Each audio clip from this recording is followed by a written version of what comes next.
Hey guys, Curtis Alexander. In this video, let's talk about high cholesterol.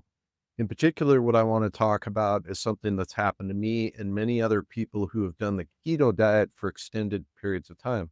As you probably know, keto diet's pretty high fat. So when people move away from the keto diet for various number of reasons, they expect that by moving away from a high fat diet, they'd see their cholesterol go down. But in fact, what we can see happen is that cholesterol actually goes up. So what in the world is going on? Is there anything that you can do to help this situation? That's what we'll talk about. So let's hop into it. So first of all, there's a couple of things going on that I find in folks. First of all, is that they have thyroid issues. Well, why would you have thyroid issues? Primarily because a keto diet, you're consuming very few, if any, carbohydrates. Glucose is something that your body needs for a number of different reasons, but especially for converting your thyroid hormones, for example, T4 to T3. Okay, we do want that. Now, yes, it's true. Your body can use backup mechanisms to make glucose basically for these functions to occur. However, it's doing it in a high stress state, meaning it has to increase stress hormones for this process to happen. And one of the things we know, for example, if we're increasing stress hormones like cortisol, we see a corresponding decrease in thyroid hormone. So this was very much the case with me personally. That's when I really began to experience thyroid problems was when I was doing keto and carnivore, very low carb, just experimenting and getting really deep into these extreme diets where I was cutting out carbohydrates. I was seeing a lot of thyroid problems.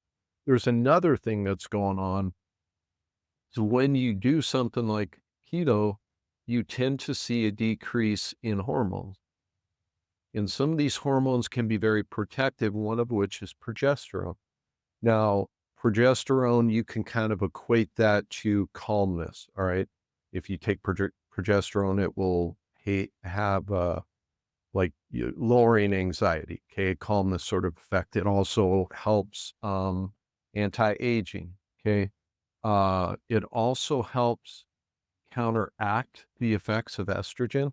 Again, doesn't make estrogen bad, but you want a balance with progesterone and estrogen. If progesterone gets too low, estrogen high, we get out of balance, and then we start to experience the negative symptoms that can come along with being estrogen dominant. Now, I've made other videos about estrogen dominance. I don't want to get too in depth about that, but this is not what we want to see happen. So there's kind of this double whammy here that we're having a direct effect on the thyroid. We're also seeing a decrease because remember, cholesterols are building blocks, a building block for so many of our hormones. So you see a decrease in production of progesterone and the corresponding side effects with that. The question becomes, what can you do?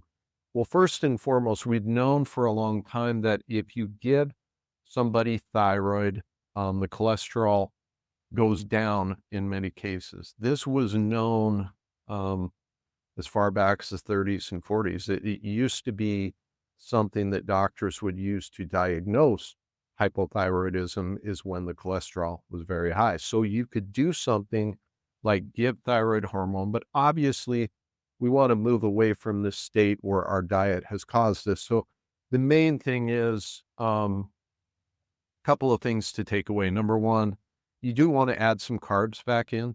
That's going to help your thyroid hormone production. It's going to help the stress hormones that are in your body right now. Uh, the question is how many, how fast. You want to go extremely slow. For most people, you don't want to add more than probably 20 grams of carbs a day per week. See how you do, and then go up from there. If that's a very slow rate, you're going to have to be patient with the process. The other thing is stress in your life. I would really focus on that. Obviously, moving away from an extreme diet like keto will help lower those stress levels, but also um, sleep, other things like work life, those sorts of things. The more stressed you are, the more cortisol you're going to have, and the more your thyroid function is going to be suppressed. So there are other things that you can do that don't require drugs and surgery. I talk about some of those in my free checklist. There's a link in the description that's helped a lot of people, so make sure to go grab that. I hope this video was helpful, you guys. These extreme diets cause a lot of problems down the road. This is just one of those examples. Let me know in the comments if there's something that needs to be clarified in this, or if you have questions related to this video that I haven't already covered on my channel. Let me know and I'll do my best to make a video about that. Again, guys, hope this was helpful. I will see you in the next one.